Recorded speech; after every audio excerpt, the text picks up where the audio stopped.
Hello दोस्तों, welcome in our Aastha psychology classes और मैं हूँ नीलम सोनी। दोस्तों, आज हम जिस टॉपिक पर डिस्कस कर रहे हैं वो है तर्क। दोस्तों, तर्क एक उत्कृष्ट मानसिक चिंतन है और एक जटिल प्रक्रिया है। सामान्यतः इसे औपचारिक नियमों से संबद्ध किया जाता है, किंतु मानव व पशु इस बात का अनुभव किए बिना ही तर्क का उपयोग करते हैं। जैसे एक कुत्ता अपने मालिक को कार में बैठा देखकर वापस घर की तरफ जाता है, एक बच्चा आइसक्रीम वाले की आवाज़ सुन के घर के बाहर दौड़ लगाता है, और हम भी अपने दोस्तों को उनके किए गए कार्यों और उपकारों के लिए धन्यवाद देते हैं। तो इन सब बातों का जो आधार है वो क्या है? तर्क है। तो इस प्रकार हम कह सकते हैं कि तर्क वास्तविक चिंतन है। तर्क द्वारा व्यक्ति अपने चिंतन को क्रमबद्ध बनाता है तथा तर्क वितर्क द्वारा निश्चित निष्कर्ष को प्राप्त करता है। तर्क एक अभिव्यक्त क्रिया है जिसका प्रकटीकरण समस्या समाधान व्यवहार से होता है। इस प्रकार हम देखते हैं कि तर्क एक वास्तविक चिंतन है। दैट मीन्स कि वो एक रियलिस्टिक थिंकिंग है। तर्क द्वारा व्यक्ति अपने चिंतन को क्रमबद्ध बनाता है। दोस्तों, इससे पहले वीडियो में हमने चिंतन को जाना और चिंतन को पढ़ते समय हमने जाना कि चिंतन एक मानसिक प्रक्रिया है और ये मानसिक प्रक्रिया मध्यस्थ प्रक्रिया है समस्या और समाधान के बीच की। तो जब चिंतन होता है किसी समस्या को लेकर तो उसमें तर्क वितर्क होते रहते हैं और उस तर्क वितर्क से एक निश्चित निष्कर्ष की प्राप्ति होती है। तो इस प्रकार जो तर्क हुआ एक अभिव्यक्त क्रिया हुई चिंतन की और जिसका प्रकटीकरण हुआ समस्या समाधान व्यवहार से। तो कुछ मनोवैज्ञानिक तर्क की विभिन्न परिभाषाएं देते हैं। तो चलिए हम उन मनोवैज्ञानिकों की कुछ परिभाषाओं को जानने का प्रयास करते हैं।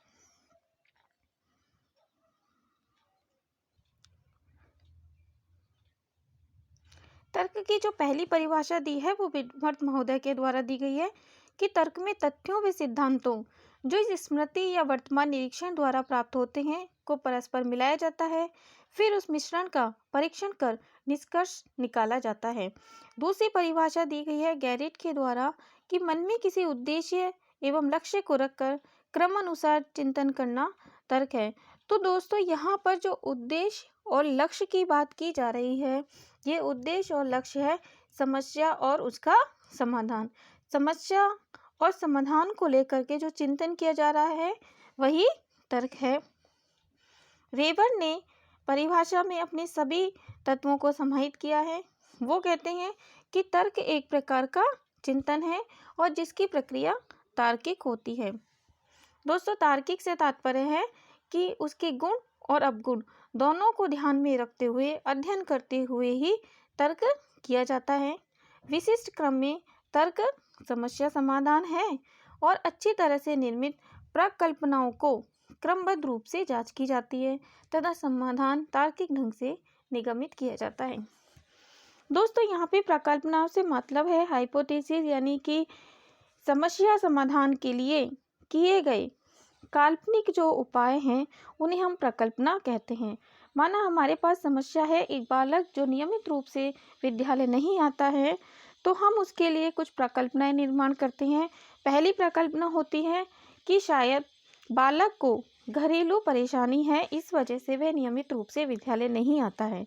दूसरी प्रकल्पना है छात्र को विद्यालय का वातावरण उपयुक्त नहीं लगता, इसीलिए वह नियमित रूप से विद्यालय नहीं आता है। तो इन प्रकल्पनाओं को आधार मान के समस्या को एक तार्किक ढंग से सुलझाया जाता है। इन परिभाषाओं के आधार पर हम कुछ निष्कर्ष निकालते हैं और वो निष्कर्ष है कि जो तर्क है वो चिंतन की प्रक्रिया है। तर्क क्या है? चिंतन की प्रक्रिया है। तर्क क्रमबद्ध होता है। तर्क में व्यक्ति पक्ष विपक्ष में तर्क करते हुए निश्चित निष्कर्ष को प्राप्त करता है एवं तर्क में अंतर्दृष्टि होती है। इसके साथ ही अब हम तर्क के सोपानों को समझेंगे। तर्क के सोपानों को समझने से पहले हम जानेंगे कि जो तर्क के सोपान है वो ड्यूवी महोदय द्वारा उनकी अपनी पुस्तक हाउ वी थिंक में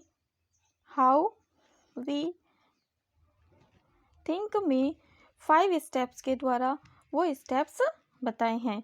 वो 5 स्टेप्स हैं। फर्स्ट स्टेप है उनका समस्या की उपस्थिति। सबसे पहले तर्क देने से पहले समस्या का होना आवश्यक है। दूसरा स्टेप है समस्या की जानकारी। ये बहुत ही इम्पोर्टेंट स्टेप है, क्योंकि समस्या तो होती है परंतु उसकी जानकारी होना अति आवश्यक है, तभी डेटा कलेक्ट हो सकता है। तीसरा जो है समस्या समाधान के उपाय। जो समस्या है उसके विभिन्न उपाय हो सकते हैं, तो सभी उपायों पर यहाँ पे क्या किया जाएगा, विचार विमर्श किया जाएगा और उन सभी उपायों में से फिर एक उपाय का चयन होगा और उस उपाय का फिर प्रयोग किया जाएगा। तो इस तरह से इसके 5 स्टेप्स हुए, डीवी के द्वारा दिए गए हैं और ये स्टेप्स दिए गए हैं हाउ वी थिंक पुस्तक में। पहला स्टेप्स है समस्या की उपस्थिति, दूसरा स्टेप है समस्या की जानकारी, तीसरा स्टेप है समस्या समाधान के उपाय, फोर्थ स्टेप है एक उपाय का चयन और लास्ट है उपाय का उपयोग। इस प्रकार से 5 स्टेप्स डीवी के द्वारा दिए गए हैं। नेक्स्ट है हमारे टाइप्स ऑफ आर्ग्यूमेंट। दोस्तों, विभिन्न मनोवैज्ञानिकों ने तर्क के विभिन्न प्रकार बताए हैं। उनमें से कुछ प्रकार हैं जो बहुत ही इम्पोर्टेंट है, वो हैं आगमनात्मक तर्क और निगमनात्मक तर्क। सबसे पहले हम देखेंगे आगमनात्मक तर्क को। आगमनात्मक तर्क के प्रतिपादक फ्रांसिस बेकन है। निरोध तथ्यों के आधार पर सामान्य निष्कर्ष निकाला जाता है। इसमें व्यापकता होती है, ये विशिष्ट से सामान्य की ओर बढ़ते हैं। दोस्तों, आगमनात्मक तर्क में तथ्यों के आधार पर निष्कर्ष निकाला जाता है। जैसे हम उदाहरण से समझते हैं, हमारे पास कुछ कथन या तथ्य हैं, जैसे राम मरणशील है, श्याम मरणशील है, राधा मरणशील है। इन तथ्यों के आधार पर अब हम एक सामान्य निष्कर्ष निकालते हैं, सभी मनुष्य मरणशील हैं। तो इसमें सम को ध्यान में रखते हुए हमने क्या किया है, ऑल के विषय में कहा है। तो इसमें क्या हुई, व्यापकता हुई। ये विशिष्ट से सामान्य की ओर बढ़े। विशिष्ट यहाँ पर ये कथन है, राम, मोहन और राधा जो है ये विशिष्ट हैं, और एक सामान्य जो निष्कर्ष निकाला गया है वो निकाला गया है कि सभी मनुष्य मरणशील है। तो इस प्रकार से हम कह सकते हैं कि आगमनात्मक तर्क अंश से पूर्ण की तरफ जाता है और यह एक संश्लेषणात्मक चिंतन है। अब हम आगे बढ़ते हैं निगमनात्मक तर्क की तरफ। इसके जो प्रतिपादक थे वो हैं अरस्तु। निगमन तर्क में सिद्धांत अथवा नियम को किसी विशेष परिस्थिति में लागू कर उसकी सत्यता सिद्ध की जाती है।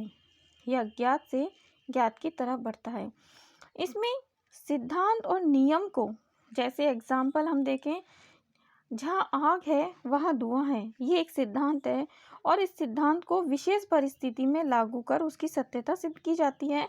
कि एक छात्र पहाड़ पर धुआं देखता है और ये कहता है कि वहाँ अग्नि है, तो यहाँ पर जो सिद्धांत हुआ वो हुआ जहाँ आग होगी वहाँ धुआं होगा, और विशेष हुआ पहाड़ पर धुएं का आना और सत्यता सिद्ध होती है छात्र का ये मानना कि पहाड़ पर आग है।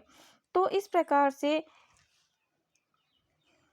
हम कह सकते हैं कि ये जो होते हैं वो विशेष परिस्थिति में उसकी सत्यता को सिद्ध करते हैं। यानी जो सिद्धांत है उसको सिद्ध किया जाएगा, यानी पहले नियम होगा, पहले सिद्धांत होगा और उसके बाद उसकी पुष्टि होगी। यह अज्ञात से ज्ञात की तरफ बढ़ता है, या फिर हम ये कहें यह ज्ञान से ज्ञान को बढ़ाता है। चलिए अब हम तर्क के अन्य प्रकारों को देखते हैं। सबसे पहला हमारा तर्क था आगमनात्मक तर्क, जो विशिष्ट से सामान्य की ओर बढ़ रहा था, यानी कुछ कथनों के द्वारा नियम का प्रतिपादन कर रहा था, नियम की सिद्धि कर रहा था। दूसरा तर्क होता है निगमनात्मक तर्क। निगमनात्मक तर्क पहले सिद्धांत देता है, तत्पश्चात उस सिद्धांत की पुष्टि करता है उदाहरणों के द्वारा। तीसरा होता है आलोचनात्मक तर्क। इस तर्क में गुण अवगुण का अध्ययन कर निश्चित निष्कर्ष पर पहुंचा जाता है। जैसे हम मार्केट जाते हैं और मार्केट जाकर किसी वस्तु को पसंद कर यदि हम उसका मूल्य, उसके गुण अवगुण इत्यादि पर विचार विमर्श करके इस बात पर पहुंचते हैं कि हमें ये वस्तु खरीदनी है अथवा नहीं, तब ये जो तर्क होता है आलोचनात्मक तर्क कहलाता है। हमारा नेक्स्ट होता है सदृश्यवाची तर्क। इस तर्क के अंतर्गत एक व्यक्ति के व्यवहार के आधार पर दूसरे व्यक्ति के व्यवहार का ज्ञान प्राप्त किया जाता है। जिस प्रकार से महाराणा प्रताप और के आधार पर महारानी लक्ष्मीबाई के व्यवहार का अध्ययन करना, उनकी पर्सनैलिटी को जानना कि महाराणा प्रताप के समान ही महारानी लक्ष्मीबाई भी कैसी ही थी, वीरांगना थी। तो इस प्रकार महाराणा प्रताप सभी आप सब जानते हैं कि महापुरुष थे और इन्होंने अपनी स्वतंत्रता और स्वाभिमान के लिए संघर्ष का रास्ता चुना और मुगलों की अधीनता स्वीकार नहीं की। उसी प्रकार से महारानी लक्ष्मीबाई, उन्होंने अपनी स्वतंत्रता और स्वाभिमान के कारण अंग्रेजों की अधीनता स्वीकार नहीं की और संघर्ष का रास्ता चुना। अन्य जो तर्क आता है वो होता है अनौपचारिक तर्क। यह तर्क दैनिक जीवन में सामान्य रूप से प्रयोग किया जाता है। जैसे हम कहते हैं भूत के 4 पैर होते हैं, भूत के उल्टे पैर होते हैं, एट एक्स्ट्रास। अन्य तर्क है औपचारिक तर्क। यह है वाक्य से संबंधित होता है और एक निश्चित उद्देश्य की ओर इशारा करता है। जैसे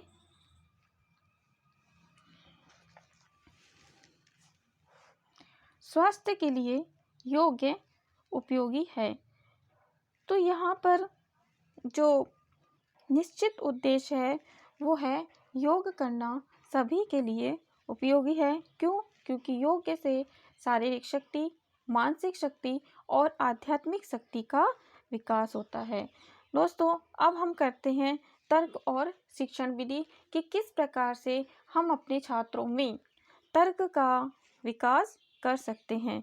इसमें सबसे पहले है कि आगमन विधि तार्किक विकास में योग देती है। इसीलिए शिक्षकों को अपनी कक्षा में आगमन विधि द्वारा शिक्षण कार्य कराना चाहिए, अर्थात उन्हें कुछ कथन देने चाहिए और उससे एक निष्कर्ष उनसे निकलवाना चाहिए, नियम उनसे करवाने चाहिए, जो कि एक साइंटिफिक मेथड्स भी है। वाद विवाद, विचार विमर्श, भाषण प्रतियोगिताओं से तार्किक चिंतन का विकास होता है। इसीलिए समय समय पर कक्षा में इनका आयोजन भी होना चाहिए। खोज, प्रयोग और अनुसंधान का तार्किक चिंतन में महत्वपूर्ण स्थान है। इसीलिए एक अध्यापक को खोज विधि, प्रयोग विधि और अनुसंधान विधि द्वारा शिक्षण कार्य करवाना चाहिए। इस समय जो शिक्षण की भूमिका होती है, एक मार्गदर्शक की भूमिका होनी चाहिए। निरीक्षण, परीक्षण और स्वयं क्रिया से तार्किक चिंतन का विकास होता है। इसीलिए शिक्षक को अधिक से अधिक छात्रों से कार्य करवाना चाहिए, करके सीखने की विधि अपनानी चाहिए। पूर्व द्वेष, पूर्व निर्णय और पूर्व धारणा तार्किक चिंतन में बाधा करते हैं, अतः इनसे बचना चाहिए और छात्रों को भी इनके प्रति सचेत करना चाहिए। इसीलिए गेर्स और अन्य कहते हैं कि तार्किक चिंतन की योग्यता सहसा प्रकट न होकर आयु व अनुभव के साथ विकसित होती है। अतः अध्यापक को शिक्षा के सभी स्तरों पर बालकों को अपने तार्किक चिंतन के प्रयोग करने का अवसर देना चाहिए। ये बहुत ही इम्पोर्टेंट है, क्योंकि अक्सर छात्रों के तर्क से खुश ना होकर शिक्षक उन्हें डांटते हैं।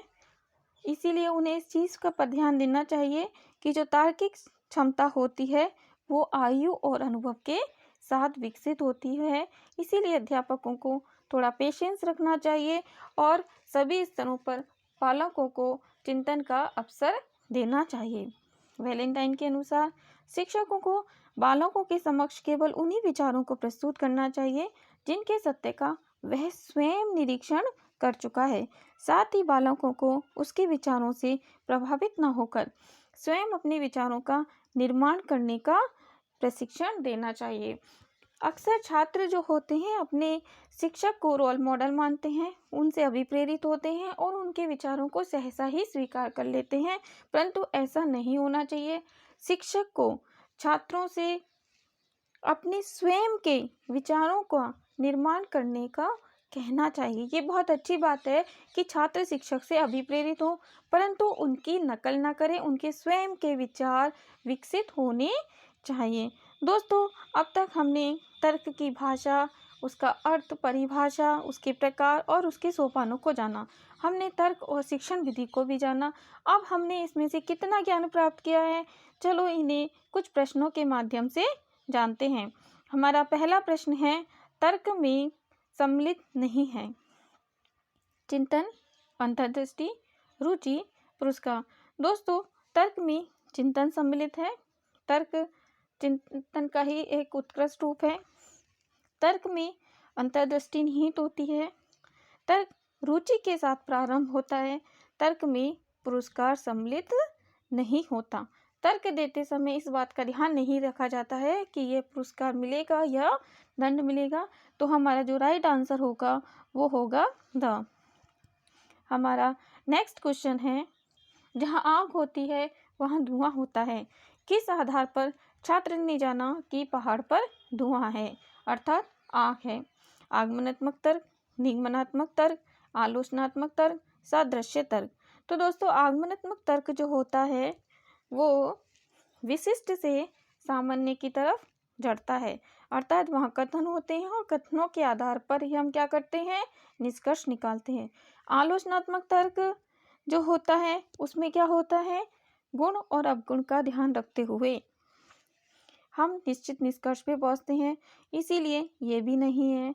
सादृश्यता तर्क में एक व्यक्ति के व्यवहार के आधार पे दूसरे व्यक्ति के व्यवहार का ज्ञान प्राप्त किया जाता है। तो हमारा ये भी आंसर नहीं है। राइट आंसर होगा निगमनात्मक तर्क, क्योंकि जहाँ पर सिद्धांत होता है, नियम होता है और विशिष्ट परिस्थितियों में उसके सत्यता प्रतिपादित होती है, वहाँ निगमनात्मक तर्क होता है। यहाँ पर सामान्य सिद्धांत है, जहाँ आग होती है वहाँ धुआं होता है, और विशिष्ट परिस्थिति है, पहाड़ पर धुआं है, तो उसकी सत्यता सिद्ध हो रही है कि वहाँ पर आग है। तो हमारा राइट आंसर हुआ निगमनात्मक तर्क। हमारा नेक्स्ट जो प्रश्न है, एक छात्र विद्यालय जाने में संकोच करता है। वहाँ खेल का मैदान, वातावरण एवं गुरुजनों का व्यवहार देखकर वह विद्यालय जाने को तैयार हो जाता है। बालक ने किस तर्क का सहारा लिया? आगमनात्मक तर्क, निगमनात्मक तर्क, आलोचनात्मक तर्क, सादृश्यता तर्क। दोस्तों, इसमें आगमनात्मक तर्क नहीं हो सकता। हमने जाना कि ये कैसा होता है, विशिष्ट से सामान्य की ओर जाता है। निगमनात्मक तर्क नहीं हो सकता, क्यों? क्योंकि ये सामान्य से विशिष्ट की तरफ जाता है। इसका जो राइट आंसर होगा आलोचनात्मक तर्क होगा, क्योंकि गुण और अवगुण दोनों को ध्यान में रखते हुए फिर निश्चित निष्कर्ष पे पहुंचा जाता है। और यहाँ पर विद्यार्थी क्या कर रहा है, सभी चीज़ों को ध्यान में रखते हुए अपना निष्कर्ष ले रहा है, इसीलिए जो राइट आंसर है वो है आलोचनात्मक तर्क। हमारा नेक्स्ट प्रश्न है, हाउ वी थिंक पुस्तक के लेखक हैं मन, स्किनर, ड्यूबी, रेबर। दोस्तों, हमने जब स्टेप्स ऑफ आर्ग्यूमेंट्स पढ़ा तब हमने जाना कि जो ड्यूबी हैं उन्होंने अपनी पुस्तक हाउ वी थिंक में 5 स्टेप्स दिए हैं। वो 5 स्टेप थे: समस्या की उपस्थिति, समस्या की जानकारी, समस्या समाधान के उपाय, एक उपाय का चयन और उपाय का प्रयोग। तो हमारा राइट आंसर हुआ ड्यूबी। हमारा नेक्स्ट क्वेश्चन है, तर्क में कौन सा कथन सत्य है? तर्क चिंतन की प्रक्रिया है, ये बिल्कुल सही है। तर्क समस्या समाधान है, ये भी सही है। तर्क निष्कर्षात्मक कथन है, ये भी सही है। तो हमारा राइट आंसर होगा उपरोक्त सभी। दैट्स ऑल दोस्तों, अब हम मिलते हैं नेक्स्ट वीडियो में। Thank you.